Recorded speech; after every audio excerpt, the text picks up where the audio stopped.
4 o'clock on your Friday. Happy Valentine's Day. You made it to a long holiday weekend, and many folks are trying to get to the mountains saying, be a good weekend to ski, but then they're trying to get ahead of the storm. It's already here. Plenty of fresh snow already on the slopes. More is on the way. Thanks for joining us. I'm Kim Christensen. I'm Tom Green. Those pictures, though, the cars were moving along. They were. There had been some backups that we'll get into a little bit later up in the Vail area and Silverthorne as well. Our weather impact team, of course, has been tracking the storm, bringing the heavy mountain snow. Again, the live look along I-70 tells a story of what were closures in some areas. This is near Herman Gulch on the way up to the tunnel. I-70 back open after that was closed from the Eisenhower Tunnel down into Silverthorne because of multiple crashes there. Now, our Matt Renew got some of the pictures of the backup, and if you've been there, you know that's exactly what it looks like. Many cars held up by that closure. Of course, it's going to be a busy weekend, even if the weather was fine. Now you add this weather to all those people trying to travel. Corey Reppenegger in for Kathy tonight. He's going to have a look at your forecast coming up in just a few minutes. Right now, police in Boulder are using every available resource searching for a missing CU student. We first brought you this story as breaking news yesterday at 4. Megan Trussell was last seen Sunday night. 9 News reporter Steve Stager continues our coverage tonight live in Boulder. You're back there again today, Steve, and you're talking about searches on 2 separate flanks now. Yeah, you know, Tom, Boulder search and rescue crews right now are just up the road in Boulder Canyon. Here in town, you will see flyers like this all over the place because there is a small army of other searchers, friends of Megan Trussell's family, who are going around town trying to retrace her steps on that Sunday night she disappeared. Well, you lose a lot of really valuable information about the last known location of this young lady. In Boulder Canyon, a single sheriff's vehicle is flanked by civilian cars in the parking lot near the Elephant Buttresses as a team of mountain search and rescuers scour the hillsides looking for 18-year-old Megan Trussell, last seen near Hallett Hall on the CU campus on Sunday around 9 p.m. Trussell, a freshman and recent grad of Northfield High School, wasn't reported missing until Wednesday when her parents realized she wasn't responding to their messages. They checked her T-Mobile account and realized she hadn't used her phone at all since 8:45 Sunday night. Since Wednesday, the CUPD reached out to the FBI, a tactic that didn't surprise former Douglas County Sheriff Tony Spurlock. I think a lot of agencies notify the FBI because they have a lot of resources and they can do a lot of stuff with phones. If her phone's still pinging, and it was pinging off a tower, that's very valuable information for law enforcement because you can triangulate that and you can get a lot of information about when it was last moving. Megan's parents tell me that's part of the reason these teams are focused up here in the canyon. We haven't quite hit any homes or anything that way. While another team focuses a couple miles away. Folsom Drive was the area that she was last seen. Dozens of people who drop what they're doing to help Megan's family, organizing a makeshift command center in the parking lot of the Boulder Library and sending family friends like David Lamb out to knock on doors. This neighborhood specifically is where we think it's most likely that she would have been caught on a Ring camera or a security camera. There's a lot of love for that family. There's a lot of love for those girls, both those daughters, and we just want to get Megan home safe. While the search is frantic, the one thing not hard to find is optimism. You're welcome. We're going to find her. We are. And So Megan Trussell would be very hard to miss. Want to give you a look at a little bigger version of those photos. She has red hair. She's wearing a very distinctive purse on Sunday night. It has a pink strap with a big pink star on it. If you have any information, if you have video from your cameras that night on Sunday night, the night Megan disappeared, they are asking you to contact CU Police with that information as quickly as possible. They're looking for any shreds of that final night just to try to figure out what was going on that night before she disappeared to try to retrace her steps. We're live in Boulder. Steve Stager, 9 News. Steve, we're going to talk more about the weather, of course, but we're talking about time being of the essence, and it has been. They got a late start in many ways on this, but time now is just as critical. Yeah, you know, Sheriff Spurlock talks about a lot of lost opportunity for investigative leads, right? You may have had more witnesses around her on Sunday night who might have been able to talk and talk about like the state of mind that she was in at the time.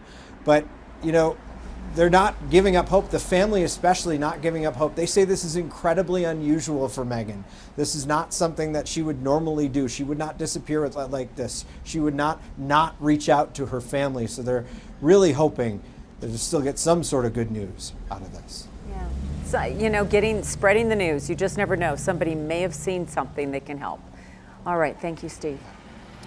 So we do want to talk about the weather, of course, as we head into this President's Day weekend. And as has been the case throughout much of the day, Denver really looking like a pretty nice, warm city, but that's an ominous looking set of clouds off to the east there. And we're going to have some snow. We're going to have some cold weather. Corey Reppenhagen knows all about it. He's been looking ahead. Yeah, we got all kinds of interesting things going on for sure. That view that you just saw looking east from the city was a little bit of a wave of showers that actually moved through Denver. Our sidewalks here at 9 News Studios are a little wet for some rain, and then that is pushing off into the distance here onto the eastern plains. Could get anything from graupel to snow to rain out here, and heavy snow showers continue here in the mountains. We probably got another 3 or 4 hours of heavy snow on I-70 here before we get a little bit of a break. You can see those showers pressing through the Denver metro area right now. We'll likely get at least one more wave of those coming up, and we could see just about anything under there: snow, graupel, rain. As far as the snow in the high country, we're a little bit more than halfway done, so we still have some big totals to add to what's already been down on the ground right now. As far as the rest of the night here in Denver, temperatures will start to drop into the 30s here, and we'll see a few more raindrops possible, and then by about 8 or 9 we could start to see a little bit more of a mix, and out to the east of us we may see some accumulating snow. So I'll talk about all that stuff coming up in the forecast just a couple minutes. Today marks 25 years since 2 high school sweethearts were murdered in Littleton. It happened on Valentine's Day of 2000. 15-year-old Nicholas Kunselman and 16-year-old Stephanie Hart Grizel shot and killed at the Subway sandwich shop right down the street from Columbine High School. That case remains unsolved to this day. Today they wanted to remind anyone with information that you can remain anonymous and could be eligible for a $60,000 reward if you have any information about what happened 25 years ago today. The flight data and voice recorder on that Black Hawk helicopter that collided with a commuter plane over Washington, D.C. shows that the helicopter pilot and her instructor had 2 different altitude readings before the crash just over 2 weeks ago. 67 people on both aircraft, the chopper and the plane, were killed in that midair crash, and both of those aircrafts went into the icy Potomac River. Also after comparing voice recordings from the control tower and the Black Hawk, investigators say the helicopter's pilots may not have heard the traffic controllers at Reagan Airport giving them instructions or warnings. We are looking at the possibility of there may be bad data. We're looking at, were they seeing something different in the cockpit that differs from the FDR data, which was radio altimeter. The NTSB expects to release its preliminary report on the crash by the end of the month. Great day to be an Eagles fan. Today, for the second time in 8 years, the Eagles were celebrating with their city with a Super Bowl championship, and the city turned out. You can't use words to describe this. Every time I think Philly can't take it to another level, they take it to a whole nother level. Running back Saquon Barkley certainly enjoying himself. It's his first Super Bowl parade after escaping the Giants, even breaking out the goggles for champagne showers. Hundreds of thousands of fans lined the parade route through the city of Philadelphia. People started to show up before sunrise to get their spot, some camping out along the parade route overnight. Several players took turns showing off that trophy as the long line of buses made their way past all those cheering Eagles fans. It was fun to watch. I mean, good for them. This whole city was so excited. Such a great day, falling on a Friday. We know what those parades are like. Well, they're awesome. They chose Friday. They extended it out a little bit. But it also, in most cities, if you're having a parade in early, mid-February, That means you have a good football team. It also means it's likely going to be horrible out. Yeah. They had a pretty good day. They got a good day, Yeah. which is great. It's a blessing. We had one of those not so long ago. We've had a few of them. Yeah, we have. Think of the good times in Denver. This, of course, the scene when the Broncos did get to celebrate with fans for winning Super Bowl 50. That was also a shock because it was about 60 degrees in Denver that day as all the fans came out to celebrate that win over the Panthers. And then you got the last parade that happened in Denver. You know that I told that I don't want to stay on parade, but I want to stay on parade. This is the best I have. We love the Joker. He was great. Great time at the 2023 Victory Parade for the Nuggets. That, of course, the first ever franchise championship for the Nuggets. Came just a year after we had the hockey celebration for the Avalanche and the Stanley Cup. I just remember that one for Bowen Byram, the young defenseman, getting off the truck, going into the crowd, and then trying to get back on the truck, and a cop says, "Hey, kid.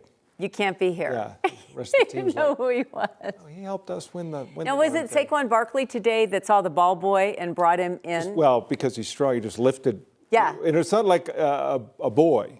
Yeah, that's true. like- I mean, a guy. He's a guy, but he's Still, make it more impressed that he just lifted him over the barricade, and the police were brought him watching. in, They said, which is so nice. "You're good with Saquon, you're good with us." Yeah, it's awesome.